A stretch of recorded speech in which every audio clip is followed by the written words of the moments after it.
Assalamualaikum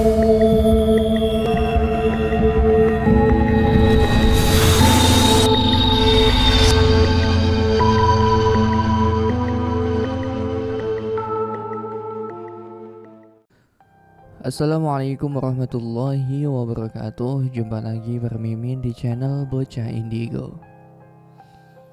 Seperti biasanya, pada kesempatan kali ini Mimin akan membagikan sebuah kisah.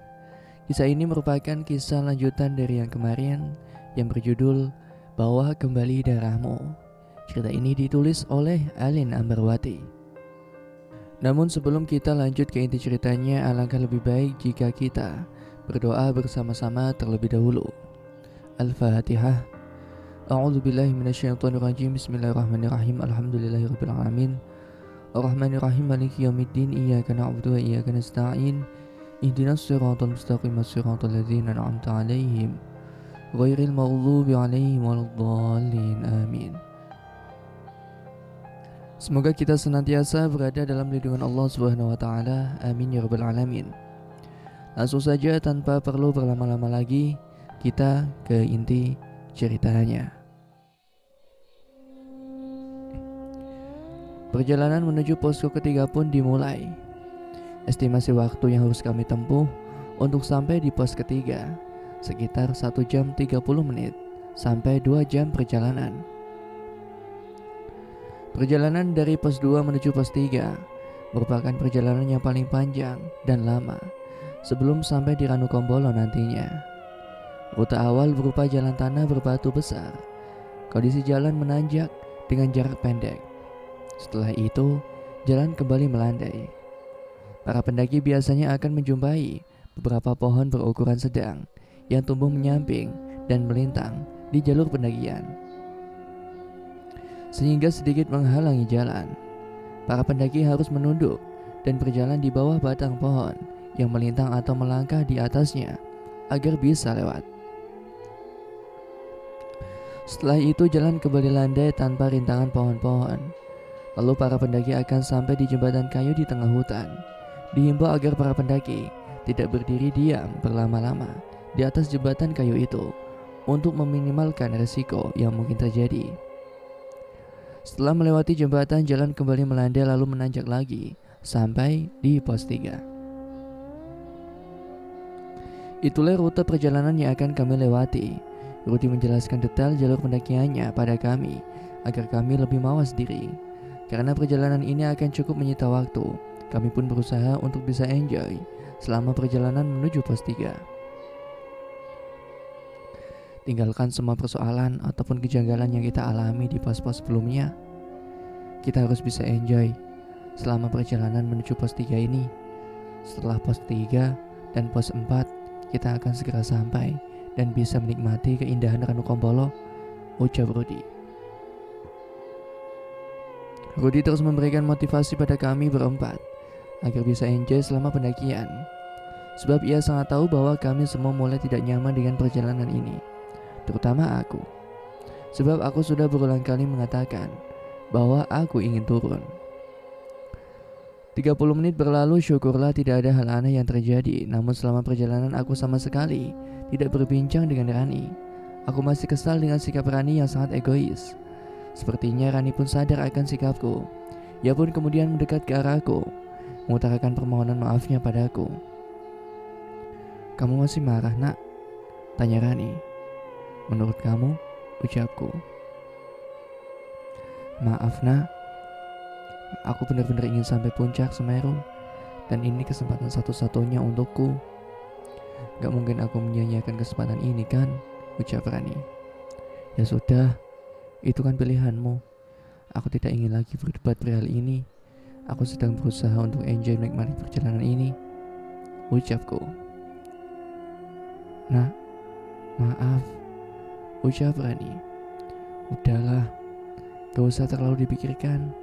Semisal ada malapetaka datang, itu kan jadi persoalan kamu, bukan aku," ucapku. Rani pun kemudian mencoba untuk terus mendekatiku. Aku pun berusaha untuk melupakan keegoisan yang ditunjukkan oleh Rani agar semuanya tetap baik-baik saja. Setelahnya kami berlima pun mulai kembali melempar canda agar suasana kembali hidup. Dan nyatanya, hal itu mampu membuatku melupakan persoalan-persoalan yang terjadi di pos-pos sebelumnya.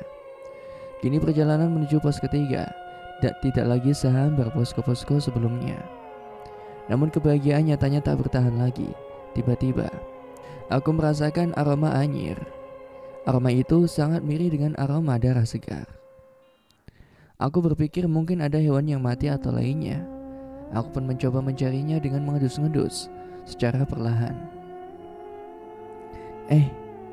Kalian nyium aroma anyir darah segar gak sih? Tanya aku. Aku gak nyium apapun tuh. Kita juga sama loh. Gak nyium bau apa-apa, ucap Sena dan Ahmad. Aku semakin parno. Mengapa hal janggal selalu aku yang menyadarinya dan tidak dengan teman-teman yang lain? Kalau kamu, Ran, gimana? Rani pun menghela napas panjangnya, dan kemudian ia pun menyadari bahwa ia pun mencium aroma serupa. Kemudian terlintas dalam pikirannya tentang darah haid miliknya. Apa mungkin tembus lagi? Pikir Rani. Aku cuma mencium bau yang sama, nak, ucap Rani. Aroma apa ya kira-kira? Tanyaku. Mungkin hewan mati atau ada pendaki lain yang sempat terluka dan darahnya kemana-mana. Udahlah, gak usah terlalu dipikir, ucap Rudi. Aku pun mencoba menerima ucapan Rudi. Mungkin saja apa yang diucapkan Rudi ada benarnya juga. Aku pun mencoba untuk menenangkan diri. Aku pun kemudian melanjutkan perjalanan bersama yang lainnya mencium bau darah masih sangat tercium olehku. Hingga sesaat setelahnya aku sedang melamun. Aku mendengar bisikan tepat di telingaku. Darah, ucap bisikan itu. Sontak aku pun langsung beristighfar setelahnya. Aku benar-benar kaget mendengar bisikan itu.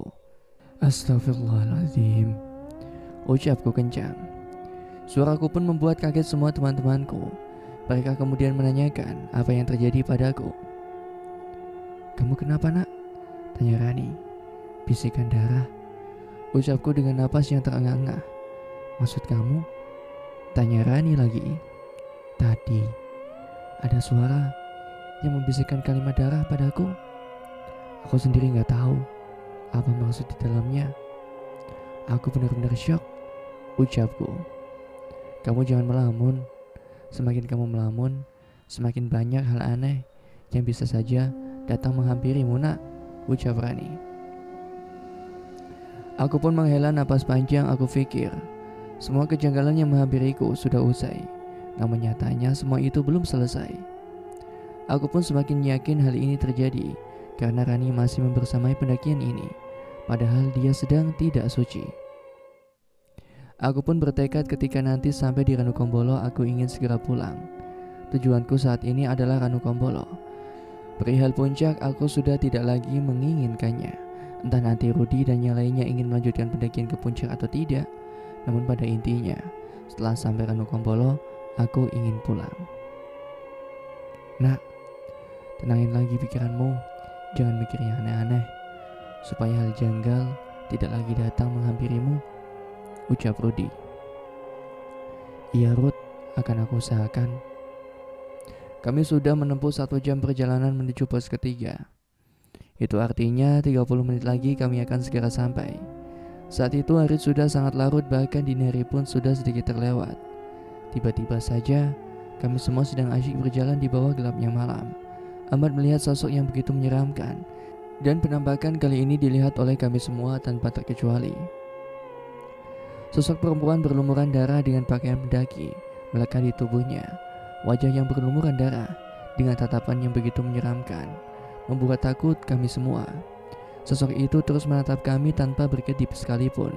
Kami semua pun serempak mengucapkan istighfar dan berjalan mundur, menjauhi dari sosok menyeramkan itu. Tolong, astagfirullahaladzim, ucap kami semua serempak.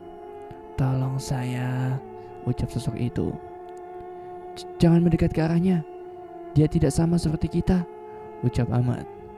Lalu apa yang harus kita lakukan sekarang? Tidak ada jalan lain, ucap Sena. Rudi pun dengan beraninya maju ke arah dan mulai mendekat ke arah sosok perempuan itu. "Rudy, jangan!" ucap Rani. Rudy pun tidak menggubris larangan kami untuk tidak mendekat ke arah sosok perempuan itu. Sama seperti saat Sena menghampiri sosok perempuan di posko sebelumnya, yang saat itu hanya dilihat olehnya dan juga Rani. Namun kali ini sosok menyeramkan itu dilihat oleh kami semua, dan hanya Rudy yang berani mendekat ke arahnya. Padahal sosok itu benar-benar menyeramkan dengan darah yang melekat di sekujur tubuhnya.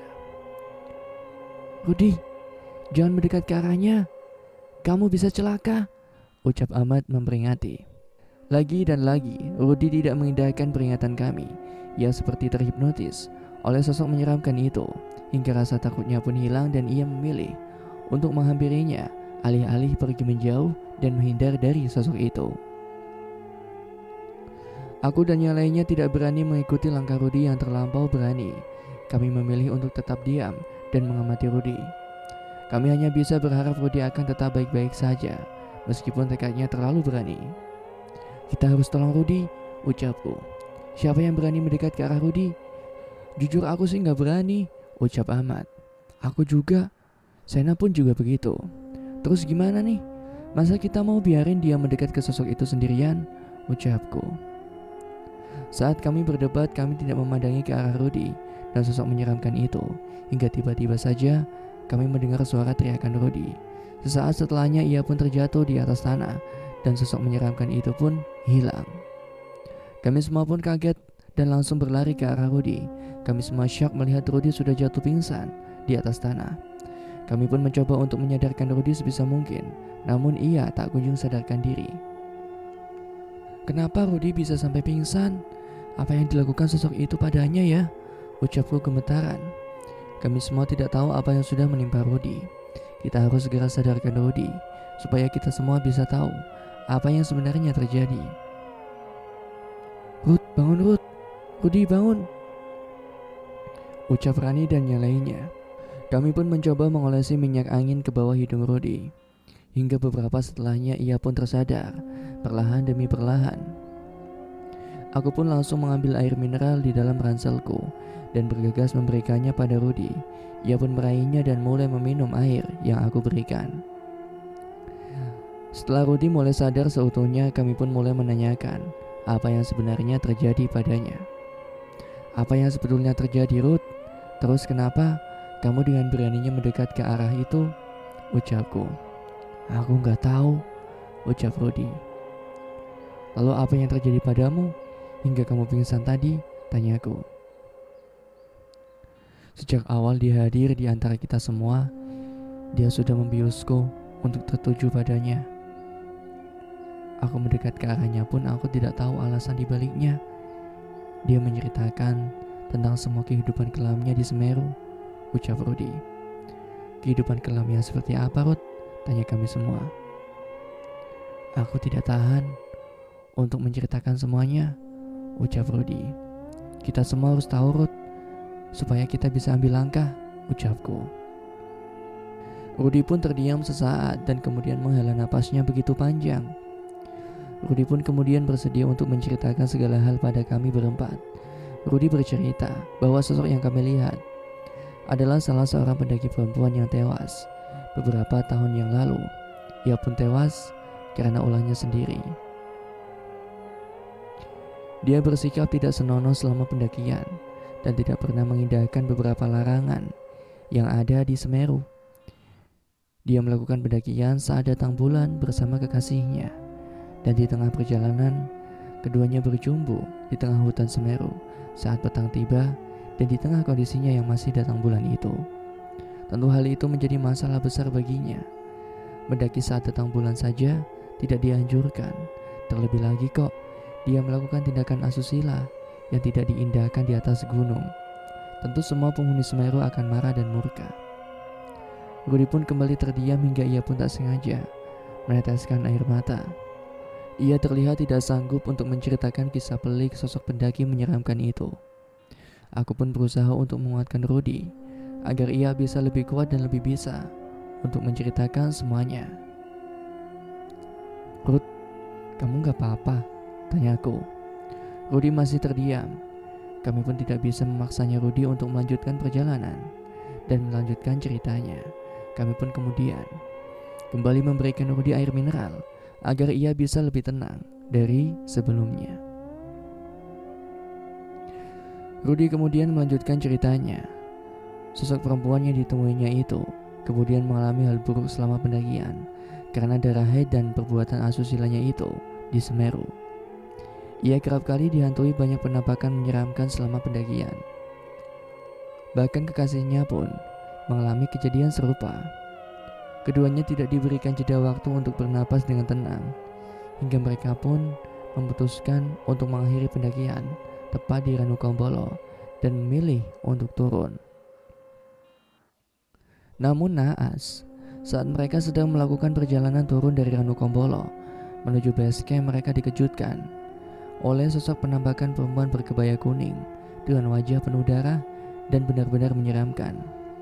Sang wanita terjatuh ke jurang hingga tewas dan kekasihnya mengalami cedera fatal. Karena kejadian itu, sang wanita menjadi arwah penasaran dan terus terperangkap di Semeru. Ia bahkan kerap kali menampakkan wajah di hadapan para pendaki di Semeru. Ia ingin ditolong, namun ia sendiri tak tahu bagaimana orang lain bisa menolongnya. Ia benar-benar sangat sengsara di Semeru sekian lama. Mendengar cerita Rudi, tak terasa air mata pun menetes begitu deras. Kami benar-benar tidak bisa membayangkan jika berada di posisi sang wanita itu.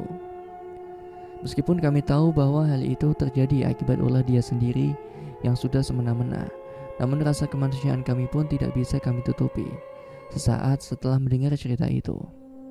Kami duduk cukup lama di jalur pendakian menuju posko ketiga. Kesedihan pun mampir ke diri kami kecuali Rani. Rasa gelisah terlihat begitu jelas dari raut wajahnya. Aku tahu betul, ia pasti takut dan khawatir jika hal buruk yang menimpa wanita itu menimpa dirinya pula. Terlebih lagi saat ini, dia sedang datang bulan dan masih di hari-hari awal. Meskipun dia sendiri tidak mengakuinya di hadapan Rudi dan yang lainnya. "Kamu kenapa, Ran?" tanya aku. Enggak, aku baik-baik aja kok," ucap Rani. "Tapi wajahmu berbicara sebaliknya, Ran," ucapku. Rani pun terdiam setelahnya. Aku pun semakin menekan dia untuk berbicara. Setidaknya jika ia mau untuk jujur, kami semua bisa mencari solusi terbaik atas masalah yang saat ini sedang dihadapi oleh Rani. "Kamu masih mau bohong?" tanya aku. Rani lagi dan lagi hanya terdiam. Aku pun kemudian menasihatinya untuk berbicara yang sebenarnya. "Lebih baik kamu ngomong kalau kamu sedang datang bulan ke mereka," ucapku. Sepertinya Rani tersinggung dengan ucapanku. Ia pun kemudian memilih untuk kembali melanjutkan perjalanan seorang diri saat kami semua masih fokus dengan pemulihan Rudi dari hal buruk yang baru saja menimpanya. "Kamu mau kemana, Ran?" Rani mau kemana?" tanya Sena dan Ahmad. Rani benar-benar tidak mengindahkan panggilan kami. Ia terus berjalan dan tidak menengok sedikit pun ke arah kami. Ia terlihat begitu gelisah dan hal tersebut tidak mampu ia hindarkan. Aku pun merasa sangat bersalah karena sudah menekan Rani hingga ia tidak mampu lagi berpikir secara jernih. Kini Rani pun berjalan seorang diri melanjutkan perjalanan, meninggalkan aku dan yang lainnya. Aku pun kemudian mencoba memastikan kondisi Rudi sebelum pendakian ini dilanjutkan dan menyusul Rani yang sudah terlanjur jalan lebih dulu. "Gimana kondisi kamu sekarang, Ruth?" tanyaku. "Aku jauh lebih baik kok," ucap Rudi. "Kita mau lanjut jalan lagi kah? Khawatir Rani sudah terlalu jauh," ucapku. "Ya udah, ayo jalan," ucap Rudi. Masih dalam kondisi yang lemas, Rudi pun bersedia untuk kembali bangkit untuk melanjutkan pendakian. Rasa khawatir pun hinggap dalam pikiranku. Aku masih merasa sangat bersalah karena sudah menekan Rani dan tidak seharusnya aku bersikap demikian padanya. Namun di sisi lain aku pun khawatir nasib buruk menimpa dia karena tidak ingin menyudahi pendakian ini dan memilih untuk melanjutkan pendakian. Rudi, Sena, dan Ahmad pun merasa aneh dengan sikap Rani yang mendadak pergi gitu aja. Padahal dia sendiri tidak tahu menahu tentang jalur pendakian Semeru, sebab dia belum pernah mendaki ke Semeru sebelumnya. Mereka pun kemudian menanyakan padaku tentang apa yang terjadi. Di tengah perjalanan aku kemudian menceritakan semua hal yang ku ketahui tentang Rani dan kondisinya. Aku bercerita jika Rani saat ini sedang datang bulan, namun dia sangat ingin sekali sampai ke puncak Semeru, hingga ia pun menghalalkan segala cara untuk bisa sampai di puncak. Bahkan ia pun tak segan untuk membohongi kalian semua dengan mengatakan bahwa dia sudah selesai datang bulan. Rudi dan kedua teman yang lain pun merasa sangat syok. Mereka tidak menyangka jika Rani sampai nekat membohongi mereka hanya karena ingin sampai di puncak Semeru. Keinginannya tersebut membutakan akal pikirannya. Kita harus segera sadarkan Rani sebelum semuanya terlambat, ucap Sena. Kalau kita terlambat sedikit saja, keselamatan Rani bisa jadi taruhannya, ucap Ahmad. Ya sudah, ayo kita percepat langkah, ucapku. Kami pun mempercepat langkah untuk bisa menyusul Rani. Namun setelah hampir sampai di pos ketiga, kami tak kunjung bertemu Rani. Kok bisa Rani gak ada ya? Tanya Sena. Apa mungkin dia salah ambil jalan? Ucap Ahmad. Bisa jadi, tapi kita harus segera temukan Rani, ucapku. Kita mau berpencar aja kah? Ucap Rudi. Saranku lebih baik jangan, ucapku. Kenapa emangnya? Pertama, kondisi Rudi masih belum sepenuhnya pulih. Kedua, khawatir nanti saat kita berpencar, kita malah salah ambil jalan dan alhasil kita saling mencari satu sama lain.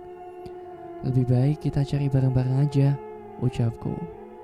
Aku setuju, ucap Sena dan Ahmad. Kami pun kemudian mencari-cari Rani dengan berteriak memanggil-manggil namanya. Meskipun tak kunjung ada jawaban dari Rani, semakin sulit mencari Rani, semakin dalam pula rasa bersalahku padanya. Aku masih menyesali sikapku padanya yang sudah semena-mena dan tidak mementingkan perasaan dia. Kalau Rani sampai gak ketemu gimana? Ucapku khawatir. Rani pasti ketemu kok. Kamu harus optimis akan hal itu, ucap Rudi. Tidak seharusnya aku memaksa dia ya untuk berkata jujur pada kalian, ucapku. Nasi sudah menjadi bubur. Apa yang sudah terjadi tidak bisa ditarik lagi. Gak apa-apa, ucap Rudi. Ucapan Rudi ada benarnya. Aku pun kemudian kembali berpikir positif dan perlahan menyingkirkan rasa bersalahku yang bisa membuatku tidak tenang dan tidak bisa berpikir secara bijak. Karena terlalu fokus mencari Rani, kami sampai tidak sadar bahwa kami sudah sampai di posko ketiga. Sena pun kemudian melihat sebuah benda yang sangat mirip dengan benda milik Rani, yaitu sebuah sapu tangan warna merah. Bukannya ini milik Rani, ucap Sena. Betul, itu memang milik Rani, ucapku. Kalau ini benar milik Rani, tandanya dia sudah lebih dulu sampai di sini, ucap Sena. Aku pun merasa sedikit lega karena barang Rani berhasil ditemukan oleh Sena. Kami pun kemudian memutuskan untuk melanjutkan pendakian menuju pos keempat supaya bisa segera menemukan Rani. Ran, aku minta maaf karena sudah bersikap seenaknya, ucapku dalam hati. Untung saja aku memiliki teman yang sangat mengerti kondisiku. Mereka tidak sekalipun menyalahkanku atas kepergian Rani. Mereka sangat menguatkanku agar aku bisa bersikap lebih tenang. Kami pun memilih untuk melanjutkan pendakian karena harus mencari Rani secepatnya. Kami kemudian berjalan menuju posko selanjutnya, yaitu pos keempat. Jalur pendakian menuju pos 4 terbilang menanjak dengan kondisi jalan tanah berundak seperti tangga. Ada pegangan tangan yang terbuat dari ranting pohon di sebelah kanan dan kiri. Setelah menempuh jalur yang menanjak tersebut, jalan pun kembali landai. Kanan kiri berupa semak dan pohon-pohon besar. Setelah melangkah lebih jauh lagi, kembali di sebelah kiri berupa jurang dan kanan adalah dinding tebing. Kanan kiri penuh semak dan pohon-pohon berukuran kecil hingga sedang. Itulah gambaran jalur yang akan kami lalui untuk bisa sampai ke pos 4. Waktu yang harus kami tempuh dalam perjalanan ini dari pos 3 ke pos 4 cukup singkat, yaitu kurang lebih memakan waktu 40 menit sampai 1 jam perjalanan. Aku pun tidak lagi memikirkan tentang Ranu Kombolo, sebab saat ini yang menjadi fokusku adalah Rani dan keselamatannya. Setelah nanti bertemu dengan Rani, aku harus bisa memaksanya untuk bisa turun dari Semeru. Aku tahu Rani pasti sudah tahu konsekuensi yang akan diperolehnya jika ia terus nekat melanjutkan pendakian. Saat kami sedang berjalan, dari kejauhan aku mendengar suara teriakan yang mirip dengan suara Rani. "Tolong! Tolong!" Teriak suara yang hampir mirip dengan Rani. Kalian dengar gak? Teriakan itu sangat mirip dengan suara Rani, ucapku. Kita harus cari sumber suara itu. Khawatir jika itu benar-benar Rani, ucap Rudi. Teriakan itu terdengar begitu jauh, namun berhasil didengar oleh kami berempat. Jika itu benar-benar Rani, artinya Rani sedang dalam bahaya. Sampai-sampai ia berteriak minta tolong. Kondisi malam yang semakin larut dan langit yang hitam pekat menyulitkan kami untuk mencari jalan yang menuju ke sumber suara tersebut. Anehnya, semakin kami mendekat, sumber suara itu, suaranya terdengar malah semakin jauh. Hal itu pun membuat kami sangat bingung. "Kenapa suaranya makin jauh sih?" ucap Sena. "Apa mungkin kita salah ambil jalan?" ucapku. "Bisa jadi kita harus segera ambil langkah yang tepat," ucap Rudi. Kami pun kemudian mencari jalur lain mengikuti sumber suara itu. Hingga akhirnya suara itu pun nampak terdengar jelas. Namun anehnya saat kami hampir sampai di sumber suara itu, suara teriakan itu seketika berubah menjadi suara tertawa yang terdengar begitu khas. Dan suara tertawa itu bukanlah suara Rani. "Itu bukan Rani," ucapku tegas. "Apa kita dikelabui?" ucap Rudi. Kami pun terdiam setelahnya. Kami benar-benar tidak bisa memahami kondisi yang saat ini sedang kami alami. Dari kejauhan kami mendengar suara teriakan minta tolong yang suaranya sangat mirip dengan Rani. Namun anehnya, ketika kami hampir sampai di sumber suara itu, semuanya berubah menjadi suara tertawa. Sosok perempuan yang kami sendiri pun tidak tahu siapa sosok di balik itu. Kami pun berpikir bahwa kami benar-benar dikelabui oleh penghuni Semeru. Makhluk yang dengan sengaja membuat kami tersesat agar kami tidak bisa menemukan Rani dengan segera. Alhasil kami pun bingung kami berpijak di mana saat ini, sebab kami keluar dari jalur pendakian yang biasa dilewati oleh Rudi dan yang lainnya. "Kita harus kembali ke jalan sebelumnya agar kita tidak tersesat," ucap Rudi. "Apa kita sudah jalan terlalu jauh?" tanyaku. "Ini bukan jalur pendakian menuju pos 4 yang biasa dilalui oleh pendaki," ucap Sena. "Sepertinya kita memang benar-benar dibuat tersesat," ucapku. Rudi sebagai leader pun kemudian mengambil langkah untuk kembali ke jalur semula dan tidak lagi menggubris suara tertawa sosok yang tidak kami lihat. "Ayo, kita harus bergegas," ucap Rudi. "Ayo," ucap kami semua. Kami tidak pernah berpikir bahwa perjalanan kami akan penuh dengan kerikil tajam yang bisa kapan saja melukai kami. Selama pendakian ini, hal-hal yang menyeramkan terus-menerus datang tanpa permisi, hingga membuat kami sangat lelah dan ingin rasanya menyudahi semua pendakian kali ini.